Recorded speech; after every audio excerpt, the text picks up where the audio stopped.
the, hey, here are all the enemies you already beat stage. Fight them again. Normally in the old ones, you kind of feel pretty awesome coming in with the weapons you need and beating everybody. Especially in Mega Man 2, where damn near everybody can get killed by the Metal Blade. This one has no such kill-all weapon.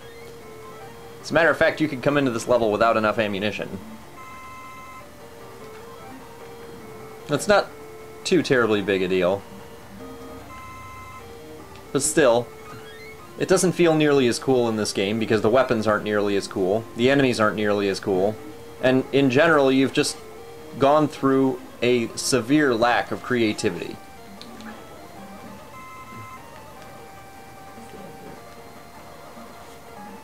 So at this point, the level isn't icing on a cake by any stretch. It's boredom.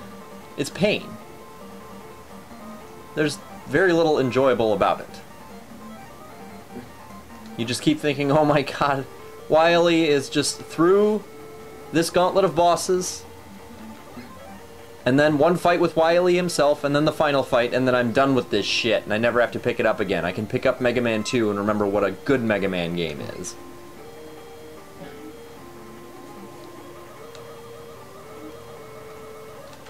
It's the prospect of something else that drives you.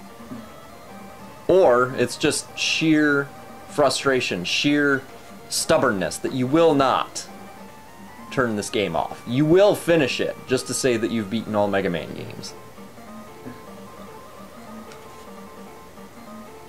Now, I believe I mentioned this in Mega Man 2. I will mention it again. Do not stand on that teleporter. Run around like a dickhead. Just run around within the space outside of it, because if you kill the boss while you're standing on the teleporter, you will not get the health that he drops. And yes, I can politically correctly say he, because every boss until one of the most recent Mega Mans was a man, including Mega Man, despite the fact he looks like a chimp. So discarding the fact that there's probably no real species involved in robots, just appearance, all early form Mega Man bosses were men.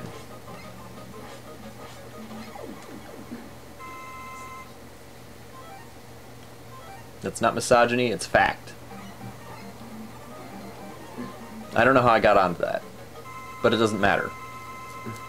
What it does matter is you not stand on the teleporter. Ah, that was it. Somehow I got from teleporters onto men.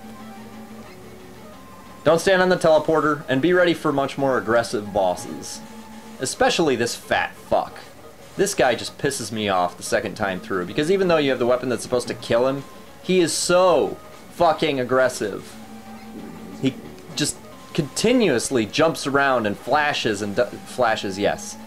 It has to be in that way that you can be arrested, because there's nothing else in the world that could freeze a man, even a robot man, in his place in midair, than a fat fucker like that flashing him. But yes, everybody's way more aggressive than they normally are. They might even do a little more damage, doubtful. But even with the weapons you're supposed to have, you can and will get your ass kicked. Unless you're, you know, uber pro, as they might say online. I am not uber pro. And since Mega Man does not have a particularly good jump in these old versions, it's much more difficult to avoid one of these bosses, even some short asshole like Skullman, by jumping over him.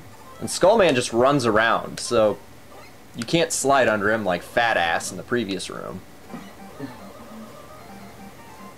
And then, of course, there's this guy. Dive Man.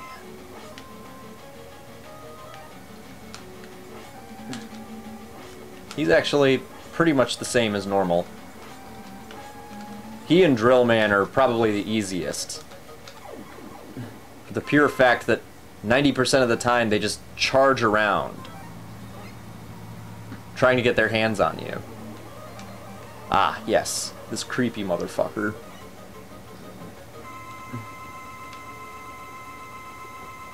Yeah, he gets one good shot in me. But, as you can tell, you don't want him to do his little jiggly rain dance shit.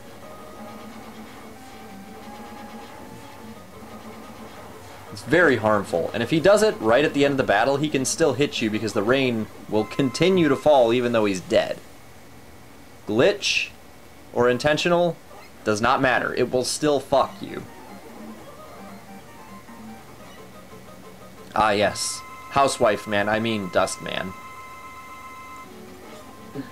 He's pretty much the same as well. Maybe he shoots a little bit more. Maybe he sucks a little bit more. In the literal sense. One thing I discovered was that the frisbees actually will do some crazy boomerang shit. You shoot them off and you jump out of the way and it'll home in on you and come back to you. Not that that really helps your ammo. Not that that really helps you in the game at all. It's just a cool fact.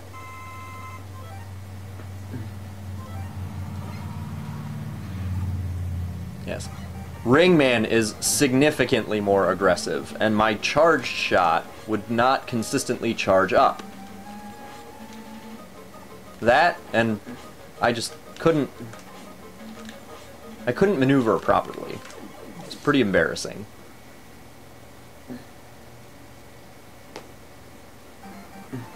But, the same sort of gay glitch that can kick your ass against Toadman,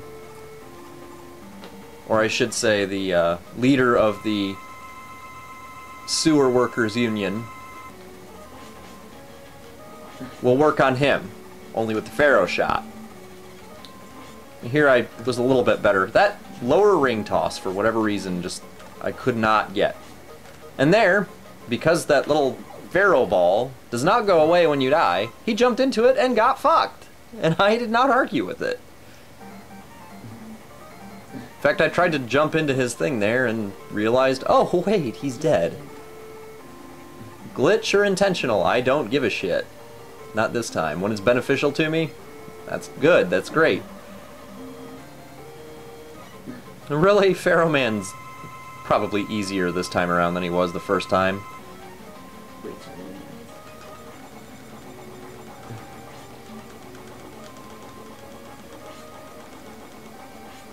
Since you don't have to worry about those steps and lining up with him on top of a fucking Babylonian ziggurat.